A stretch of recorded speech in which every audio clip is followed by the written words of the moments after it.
begin with Shaq. Oh, yeah, Kobe, Shaq get together. Although now it's more about the team than it is about the individuals.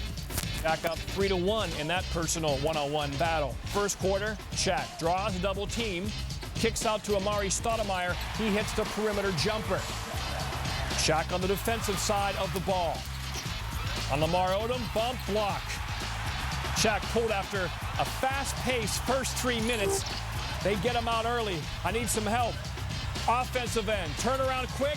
Doesn't quite get the roll, but he looked good. He moved well, but again, pulled early as the pace much quicker than Miami's style of basketball. Still in the first. Look at Kobe Bryant's block on Boris Diaw. Didn't quite go up with enough authority, did Diaw, and so Kobe gets the block. Shaq's first bucket as a Sun. Played 29 minutes in all, 6 of 9 from the floor. Oh, yeah. Kobe Bryant! Wow! Great call, Mike Tirico. Kobe, 13 first quarter points. Second quarter, Suns down by 5. Stoudemire, offensive rebound. Shaq attracting traffic down low. That frees up Stoudemire as a trailer rebounder. How about 15 and 11 in the first half? Here come the Lakers. They're leading by 9. Bryant reversed with 2 hands. The Lakers lead by 8 at halftime. Kobe had 20. Third quarter. Shaq and Amari. How about double blockage on Radmanovic? Defense, defense, defense. Not a lot of it, though, in this game. More Shaq again. That's how well he's moving, diving for the ball. Fourth quarter now. Suns down by 2, making it close, looking to make a run that will propel them by the Lakers. Oh, look at Stoudemire. And 1. Watch it again. It's bouncing around there, but he gets control above the rim and throws it down. Suns up by 1. And then waiting for this play, Nash to Shaq. MVP to MVP. But still the Lakers lead by 1. 6:21 to go. Bryant, Gasol with a crunk. 3-point play. Lakers back up by 7. Suns again chip away. Down by 3. Shaq off the glass, goaltending, and look at Shaq spit down the floor after the goaltending call on Kobe Bryant. 1-point Laker lead. Underneath. Kobe has watched Raja Bell get hit by Shaq with an elbow to the back of the head as Shaq went up to contest Kobe's layup. Late in the game now, Lakers by 2. Kobe hits the jumper. It's a 4-point lead. Bryant with 40 points, and then with 1:17 to go, the drop pass. Bryant to Gasol. The Lakers win. They're 7-1 with Gasol. There's your final, 130 to 124. So Shaq and his debut as a Phoenix Sun, again, looked very good. Still trying to work him into the offense. There was a lot of talk about making Stoudemire better from Shaq himself. House 37, 15, and 3. Hubie Brown, Mike Tirico had the call. They join us now from Phoenix. Well, thanks, guys. The build-up was pretty good, and the delivery as well, all the way around. Let's get to Kobe Bryant in a moment because his game was phenomenal with the big 3 for the Lakers, but I want to start with Shaq. That's what everybody wanted to see. 16 minutes in the second half, 28 total, and he made Hubie 5 of his 6 field goals in the second half. So although a loss, and although there's work to do in this experiment on the lab, in the second half, we saw one of the ways it can work for Phoenix in a positive direction. Well, there's no doubt about it, Mike, because he was comfortable. He was over the anxiety of having a great night.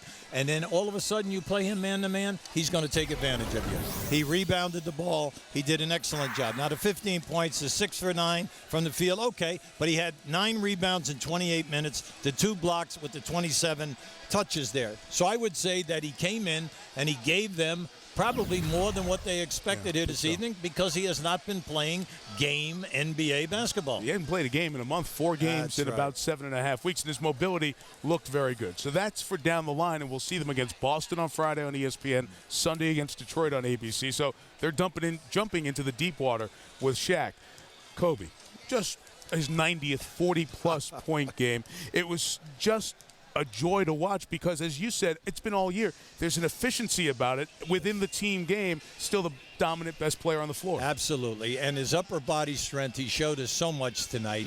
And then creating space by stopping out a dime, Now, we're just going to give you a lot of what he's doing. See, in traffic, he gives you the acrobatic moves. He steps off of you, gives you the jab step in your face. Now, that's where Shaq knocks out, Raja Bell. Too bad. Under pressure, boom.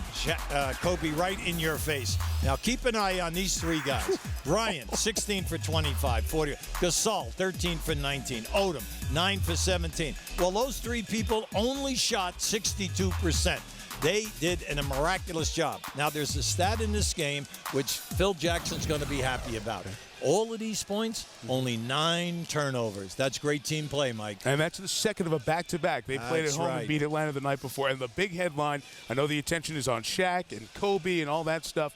The big headline is these teams are tied in the Pacific Division, and the Lakers have won the season series. So if it ends up tied at the end, very possible in the tight West, advantage to L.A.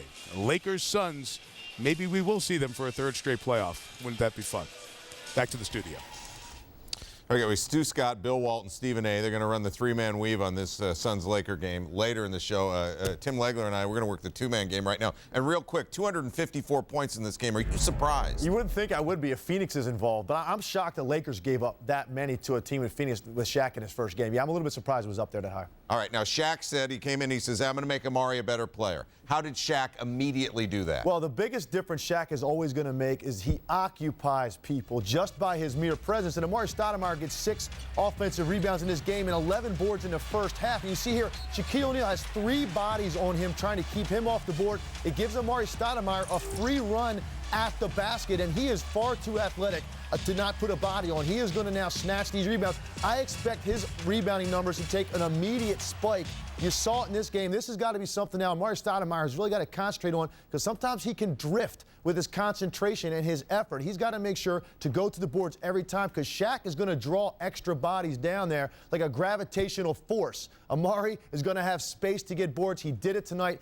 He said he was going to make Amari better. Amari certainly did that tonight. The problem for Phoenix, they just could not stop anybody in this game. 15 rebounds for Stoudemire, including 6 on the offensive end. What other impact from Shaq stood out to you? I think the fact that he's a better passer than people realize. And people just talk about him getting in the low post and can he still score down there. Shaq is a smart enough player and has adapted his game enough over the years that he can be effective now even in the half-court offense. You take a look here, they run a little high pass action with a back cut by Leandro Barbosa, and Shaq has great vision and great size, much more willing now to give the ball up out of the post because he understands he's not as effective one-on-one scorer as he used to be. Again here, Lamar Odom turns his head. Shaq with a great drop pass there to Boris Diaw for the finish.